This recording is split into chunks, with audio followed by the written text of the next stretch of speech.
Nessa aula quero falar a respeito do destino de Satanás. Apocalipse 20, de 1 a 3, diz assim: Então vi descer do céu um anjo, que tinha na mão a chave do abismo e uma grande corrente. Ele segurou o dragão, a antiga serpente, que é o diabo, Satanás, e o prendeu por 1000 anos. Lançou-o no abismo, fechou e pôs selo sobre ele, para que não mais enganasse as nações, até se completarem os 1000 anos. Depois disso, é necessário que ele seja solto por um pouco de tempo. No verso 7 do mesmo capítulo 20 de Apocalipse lemos: Quando, porém, se completarem os 1000 anos, Satanás será solto da sua prisão e sairá para enganar as nações que estão nos 4 cantos da terra. Agora, verso 10. O diabo, que os tinha enganado, foi lançado no lago de fogo e enxofre, onde já se encontram a besta e o falso profeta, e serão atormentados de dia e de noite para todo sempre. Nesses versos 1 a 3, depois o 7, o início do 8 e agora o 10, nós encontramos 3 verdades importantes a respeito, de Satanás. Eu quero destacá-las aqui. Em primeiro lugar, ele está sob controle. Nós não podemos imaginar um diabo fora de controle, sobre quem Deus simplesmente diz: bom, não posso fazer nada e ele é imprevisível, nada disso. A Bíblia diz na hora certa, um anjo, não será necessário Miguel e todos os seus exércitos. Um anjo vai descer do céu e vai prendê-lo, mas prendê-lo temporariamente. A Bíblia diz que ele será solto por 1000 anos, e no final dos 1000 anos importa que ele seja solto por um pouco de tempo. E depois disso, nós temos a terceira verdade, que ele será lançado eternamente no lago que arde com fogo e enxofre, ou seja, o inferno. Então ele já tem um destino determinado. Entre a primeira verdade, que ele está sob controle, e a terceira, de que ele tem um destino determinado, que é o juízo eterno, nós temos a segunda, qual? O diabo trabalha para Deus. Não porque queira, mas acaba na sua tentativa de se opor a Deus, porque não entende a grandeza, a sabedoria, a soberania de Deus.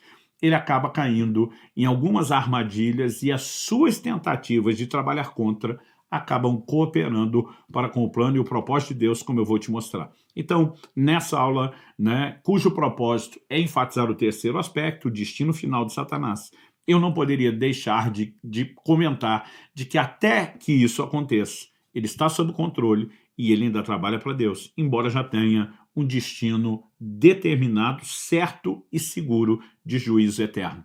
Quando falamos de Satanás sob controle, é evidente que ele não pode fazer frente ao nosso Deus invencível. Na hora certa, como mencionei, um único anjo será suficiente para prendê-lo. Seu agir, mesmo na vida dos homens, ele é restrito. E quando olhamos para as Escrituras, isso parece, para mim, ser muito claro. Então, me deixe dar alguns exemplos. Em 1 de Pedro, no capítulo 5, no verso 8, a Bíblia diz: sejam sóbrios e vigilantes. O inimigo de vocês, o diabo, anda em derredor como leão que ruge, procurando alguém para devorar. Resistam-lhe firmes na fé, começa dizendo o verso 9 na sequência. Então, a Bíblia diz: o diabo anda em derredor como um leão, rugindo, procurando quem ele possa tragar ou devorar. Ele não pode tragar a qualquer um. Ele está procurando quem possa. Então, o que é que significa isso? Ele tem restrição para agir na vida dos homens. Se na vida de do ser humano em geral ele já é restrito, o que não dizer da vida dos filhos de Deus? Então, nós enxergamos na Escritura o que o próprio diabo nomeou como sendo um muro de proteção à nossa volta. Jó capítulo 1, versículo 10, a pergunta de Satanás para Deus, falando sobre Jó: não é verdade que tu mesmo puseste uma cerca, outras traduções dizem uma sebe, significa cerca, um muro, ao redor dele, da sua casa e de tudo que ele tem? Abençoaste a obra das suas mãos e os seus bens se multiplicam na terra? O diabo, em outras palavras, está dizendo também: é lógico que o cara é fiel ao Senhor, você deu tudo o que ele pudesse desejar e o cercou com proteção. O que é que o diabo vai dizer na sequência? Se eu pudesse tocar, a história mudaria. E nós vemos, na continuidade da história do livro de Jó, Deus dizendo: eu vou deixar você tocar e eu vou provar que não muda nada. Agora, há coisas que o diabo só consegue fazer mediante permissão, ou nossa ou de Deus. Vamos falar da nossa. Eclesiastes 10:8 diz: quem abre uma cova acaba caindo nela, e quem arromba um muro será mordido por uma cobra. O texto está falando de algo natural, que um buraco no muro, o muro está ali para proteger, A maioria deles era muito mais para proteção de animais do que só inimigos ou guerra, a não ser as muralhas das cidades. E você deixou um espaço, a cobra pode entrar e você vai acabar colhendo a consequência disso. Mas quando olhamos Efésios 4:27, que nos adverte dizendo não deem lugar ao diabo, a gente entende que não podemos dar espaço ou permissão para que ele entre. Portanto, se você fizer uma releitura de Eclesiastes a partir dessa declaração clara, isso justifica uma espécie de gíria de crente que nós temos quando a gente diz não dê brecha, não dê brecha. O que significa isso? É um muro de proteção. Esse muro é inviolável de fora para dentro, mas ele pode ser um pouco mais frágil de dentro para fora. Nós podemos rompê-lo e acabar dando brecha ou permissão para que Satanás nos toque. É lógico, quando falamos de permissão, não significa que o crente acorda, né, sem juízo pela manhã, fazendo um termo, uma autorização por escrito, vem por meio desse permitir que Satanás bagunce a minha vida, mas quando peca, quando quebra princípios, quando, né, desobedece a Deus, muitas vezes esses espaços espirituais estão sendo dados, e quando a Bíblia diz não dê lugar, é exatamente esse tipo de legalidade que está sendo mencionada.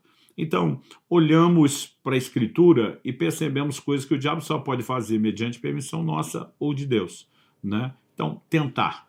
Em Mateus, no capítulo 4 e no verso 1, a palavra de Deus nos aponta com toda clareza o que é que acontece com Jesus depois do batismo no Jordão, realizado por João o Batista. A Bíblia diz, a seguir, Jesus foi levado pelo deserto ao deserto para ser tentado pelo diabo.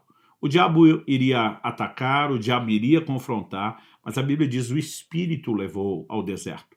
Então eu e você precisamos entender que o próprio Deus permite um certo nível de tentação e nós precisamos entender, né, que a dimensão de tentação também depende muito de nós e não só de Deus. Em 1 Coríntios 10:13, a Bíblia diz assim, não sobreveio a vocês nenhuma tentação que não fosse humana, mas Deus é fiel e não permitirá que vocês sejam tentados além do que podem suportar. Pelo contrário, juntamente com a tentação, proverá livramento para que vocês a possam suportar. Então, o mesmo Deus que pode guiar a tentação, ele diz, não deixo que seja acima das suas forças, além da sua capacidade, junto com aquilo que está no seu poder de resistir, eu ainda te dou livramento, graça para suportar. Então, o diabo não pode tentar sem uma permissão geral de Deus e ele não pode encontrar lugar em nós, a menos que a gente ceda à tentação, resolva não resistir e permita que ela cresça, indo para aquele processo lá de Tiago, no capítulo 1, né, no versículo 13, que a gente precisa de fato entender essa progressão. A palavra de Deus diz assim, ninguém ao ser tentado diga sou tentado por Deus, porque Deus não pode ser tentado pelo mal e ele não tenta ninguém. Verso 14, ao contrário, cada um é tentado pela sua própria cobiça, quando essa o atrai e seduz. Agora o processo no verso 15 é claro. Então a cobiça, depois de haver concebido, dá luz o pecado uma vez consumado, gera morte. Né? Então, se deixamos que a cobiça ou o desejo concebesse, né, e desse luz ao pecado, e o pecado, uma vez consumado, gerasse morte, aí já foi um nível de autorização da nossa parte e não de Deus. Né? Satanás também não pode afligir. Então, se a Bíblia está dizendo não dê lugar, significa que ele pode encontrar lugar, né? Mas ele também não pode afligir sem permissão nossa e nem de Deus. O que lemos lá em Jó, no capítulo 1, no verso 16. Daqui a pouco vou falar dessas permissões divinas para ações satânicas. Né? Ele também recebe uma restrição clara de que não pode matar. Em Jó, no capítulo 2, no verso 6, o Senhor claramente disse, você pode fazer com ele o que quiser, mas poupe-lhe a vida. O que é que Deus está dizendo? Eu estou restringindo a sua ação e você não vai poder tirar a vida dele. Em contrapartida, nós vemos que Hebreus capítulo 2, nos versos 14 e 15, diz o seguinte, visto pois que os filhos têm participação comum de carne e sangue, também Jesus igualmente participou dessas coisas para que por sua morte destruísse aquele que tem o poder da morte, a saber o diabo, e livrasse todos os que pelo pavor da morte estavam sujeitos à escravidão por toda a vida. Então a Bíblia fala dele tendo o poder da morte, dele libertar, né, aqueles que estavam sujeitos à escravidão com o pavor da morte. Então, por um lado, nós vemos uma esfera de ação de Satanás nessa área, e por outro, nós vemos restrição. E a ideia é que a gente consiga equilibrar essas coisas. Inclusive, 1 João capítulo 5, verso 18, fala que o maligno não nos toca, não no sentido de que é impossível, mas de que ele sozinho não pode fazer isso, a menos que haja uma permissão, ou da nossa parte, quando quebramos princípios, ou uma permissão soberana de Deus que discutiremos daqui a pouco. Fora isso, o que se diz em linhas gerais é que o cristão está protegido pela presença de Deus. Em 1 de João 4,4, nós vemos que aquele que está em nós é maior do que aquele que está no mundo. Também estamos protegidos pela autoridade que nos foi delegada. Em Marcos 16, 17, Jesus diz, em meu nome, vocês vão expulsar demônios. E Tiago, também nos mostra lá no capítulo 4, que eu e você precisamos entender a autoridade que recebemos e a responsabilidade que nós temos não apenas de nos sujeitar a Deus, mas o verso 7 de Tiago 4 diz assim, portanto, sujeitem-se a Deus, mas resistam ao diabo e ele fugirá de vocês. Então, olhar para essa declaração de Tiago 4,7, fica claro e evidente que eu e você temos proteção. Agora, quando falo a respeito de Satanás a serviço de Deus, ao que eu e você precisamos entender é que Deus jamais deixaria o diabo solto se ele fosse, de fato, uma ameaça. A verdade é que não há uma ameaça que possa ser considerada verdadeira ameaça para Deus. Há muitas coisas além da nossa capacidade de entender o que dizer e explicar. Deuteronômio 29 diz que as coisas reveladas pertencem a nós e nossos filhos para sempre, mas as coisas ocultas pertencem a Deus. Nem tudo foi revelado. Mas eu me lembro de ter ouvido uma frase da irmã Valnice Milhomens quando eu ainda era um adolescente, e eu gostei muito da ilustração que ela usou. Ela disse que da mesma forma que eu e você armamos ratoeiras para pegar ratos, Deus arma sataneiras para pegar Satanás. Ou seja, Satanás não trabalha para Deus porque queira. Ele, que se acha um enganador, colhe o fruto das suas próprias ações e nas suas tentativas de enganar, acaba sendo enganado por aquilo que ele mesmo não compreendeu, e acaba servindo ao plano e ao propósito de Deus em diversos aspectos. Então, em Efésios, no capítulo 3 e no versículo 10, o apóstolo Paulo faz uma afirmação e uma declaração que é digna de nota. Ele diz, isso para que agora, pela igreja, a multiforme sabedoria de Deus se torne conhecida dos principados e das potestades nas regiões celestiais. Isso significa que principados e poderes das trevas não sabem que Deus, além de sábio, tem uma sabedoria que é multiforme. O livro de Tiago diz que os demônios creem em Deus e estremecem. Se são anjos que estiveram diante de Deus, o serviram e caíram, não dá para dizer que eles não tenham o mínimo do conhecimento de Deus. O que nós precisamos entender quando Deus está dizendo para que a sua multiforme sabedoria se torne conhecida agora, é que eles não a conhecem de forma completa. Mas muitas vezes Deus está fazendo movimentos que os surpreendem e joga na cara deles aquilo que, numa linguagem mais nossa, a gente, num ditado antigo para indicar esperteza, dizia, enquanto você está indo, eu já estou voltando. Outros diziam, enquanto você está indo com milho, eu estou voltando com o fubá pronto. Eu diria que enquanto o diabo está indo, Deus já foi e voltou eternas vezes. Nós não podemos comparar, por mais ardil, que Satanás, na sua sabedoria corrompida seja, nós não podemos comparar com Deus Todo-Poderoso, conhecedor de todas as coisas, presciente, de uma sabedoria que tem muitas formas de se expressar, de ser entendida e compreendida. Então, o que é que Paulo está dizendo? Paulo está falando nos capítulos 1 e 2, no início do 3, de uma surpresa. Quando você olha o Antigo Testamento, não está claro o plano e o propósito de Deus. Em primeiro lugar, a gente acha que o povo, através do qual Deus vai agir na terra, a descendência de Abraão, é só a linhagem natural. A gente demora para perceber uma declaração que João Batista vai fazer dessas pedras, Deus pode fazer nascer filhos de Abraão. Tipo, vocês não têm noção de onde ele vai tirar o cumprimento da promessa. Deus não diz para Abraão só, sua descendência será como a areia do mar terrena. Deus também disse, será como as estrelas do céu. Paulo escreve aos Gálatas para falar dos filhos da fé de Abraão, que não são os filhos segundo a carne.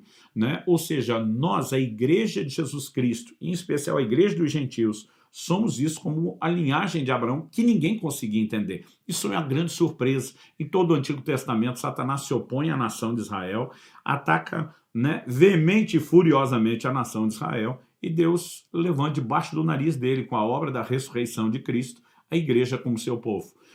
Deus estava lançando no rosto, na cara dos principados e potestades, sua multiforme sabedoria. Aliás, a Bíblia diz, Satanás entra em Judas para negociar a sua entrega, a sua prisão, a sua morte. Se o diabo entendesse que era justamente ele estava achando que ia parar o Filho de Deus. Se ele entendesse que era justamente a morte de Cristo, seguida da ressurreição, que determinaria a nossa expiação, ele nunca teria feito aquilo. Todas essas são sataneiras. Quando o diabo descobre finalmente que o povo de Deus é a igreja e mira o canhão da perseguição contra a igreja, ele faz com que uma igreja que não tinha saído de Jerusalém e Judéia pregar o evangelho, como lhe foi ordenado, agora fugindo da perseguição, espalha o evangelho para Samaria e para os confins da terra. Então, quando falamos sobre o diabo trabalhar para Deus, não é porque ele acorda de manhã dizendo você, o parceiro, mas a multiforme sabedoria de Deus coloca diante dele o tempo todo verdadeiras ciladas. Eu e você precisamos entender um Deus que é soberano sobre tudo. Romanos capítulo 8, verso 28,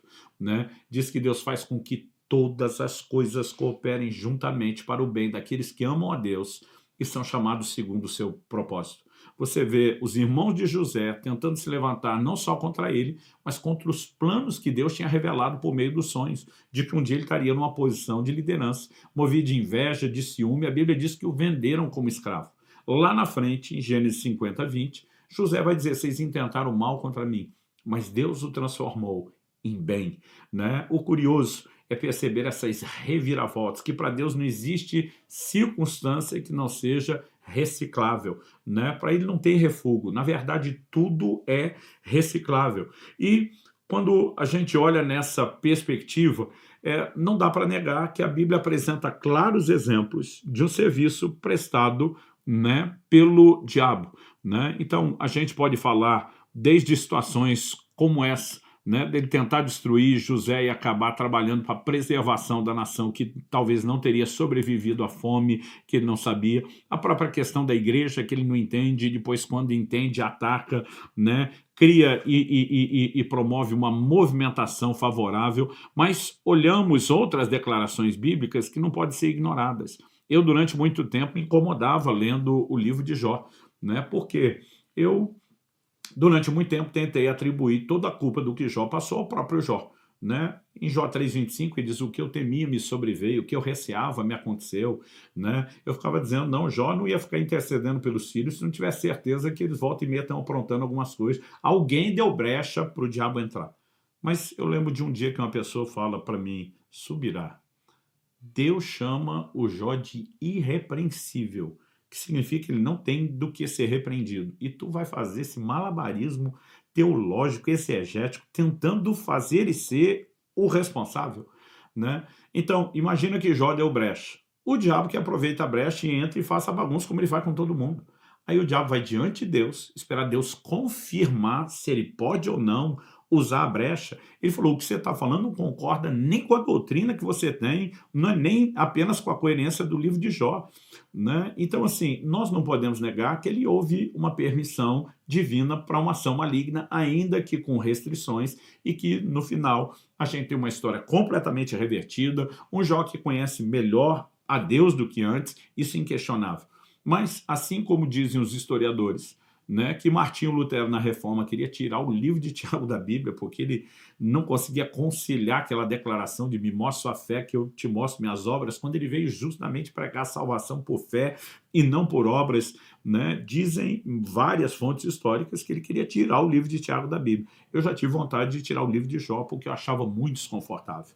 Mas, com o tempo, eu descobri que mesmo se alguém tirasse o livro de Jó, não resolveria o nosso dilema, né? Porque quando você olha para as Escrituras, você vai perceber que essas permissões divinas para ações satânicas se repetem em outros lugares. Lucas 22, 31 e 32.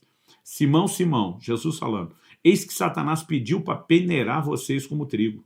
Eu, porém, orei por você para que a sua fé não desfaleça.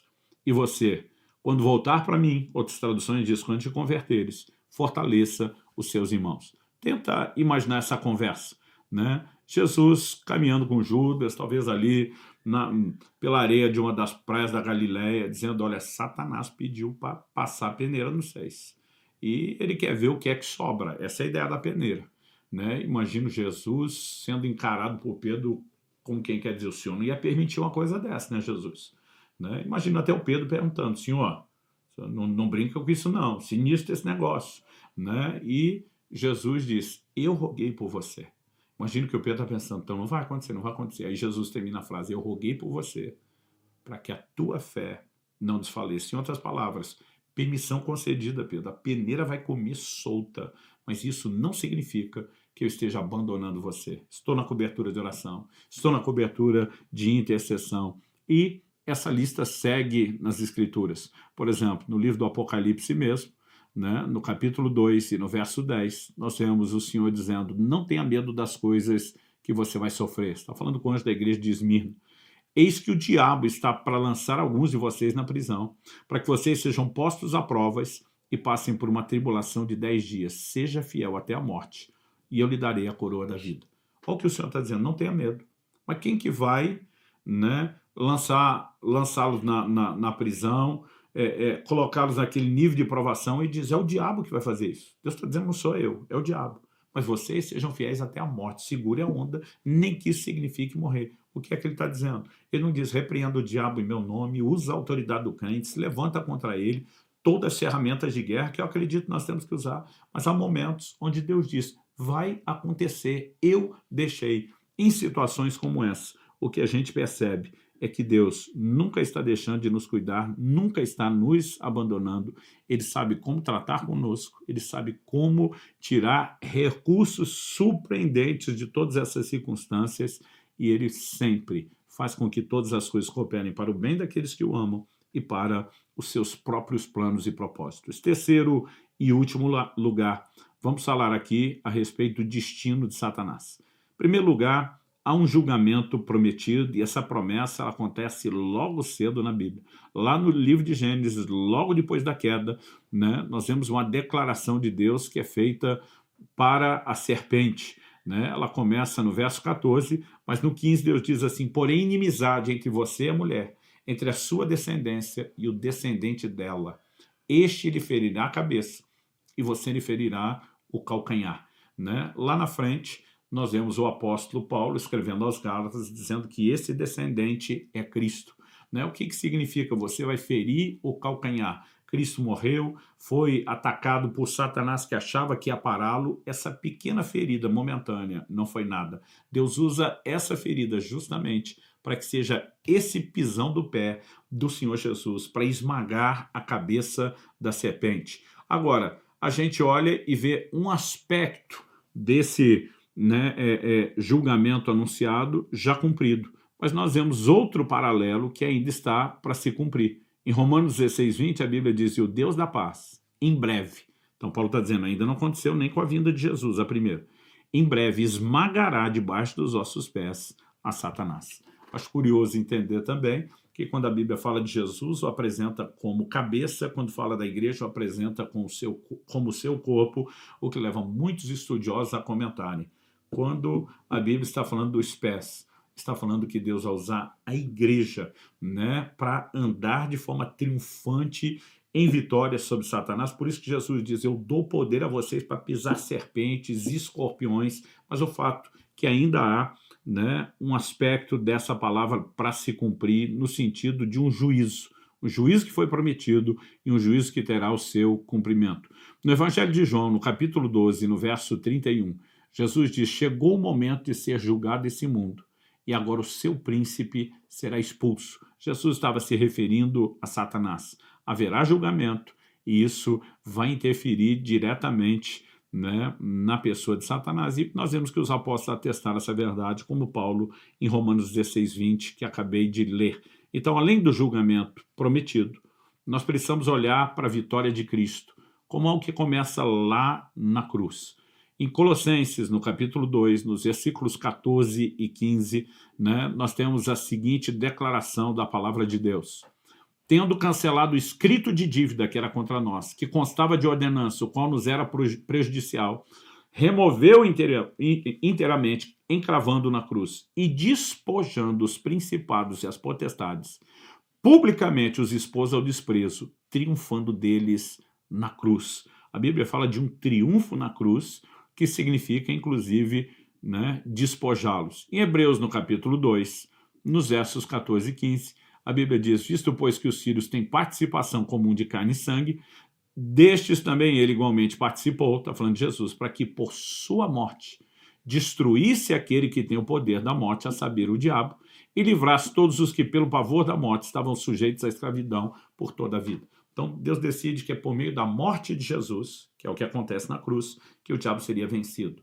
Então, o calcanhar, né, foi ferido, mas o mesmo calcanhar ferido foi usado para pisotear e para esmagar a cabeça de Satanás. Agora, essa vitória, ela é plenamente consumada pela ressurreição.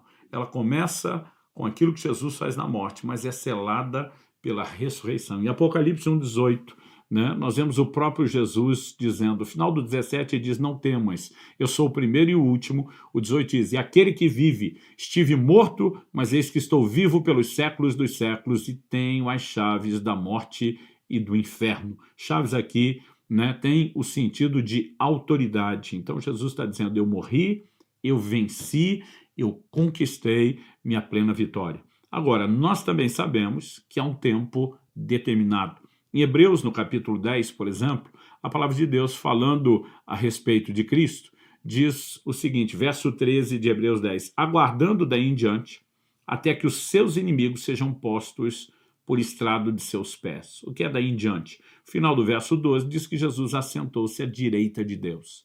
E ele está aguardando até que os seus inimigos sejam colocados por estrado dos seus pés. Ou seja, há um prazo que ainda foi dado para que Satanás pudesse agir sobre a terra. Nós podemos chamar isso de um prazo de arrendamento. Alguns dizem que era o tempo da autoridade que Deus deu ao homem, que Satanás ainda tem o direito de, tendo recebido do homem essa autoridade, de agir. Em Mateus 21, Jesus fala a respeito de uma vinha que Deus arrendou a um grupo de lavradores, uma menção em Israel, depois a um segundo grupo que daria os frutos, a igreja dos gentios, e o arrendamento não fala apenas dele confiar trabalho, frutificação, mas fala de prazo, e essa ideia eu acredito que pode ser aplicada aqui. A Bíblia diz de Satanás sendo preso depois por 1000 anos, e depois diz, é necessário que seja solto por um pouco de tempo.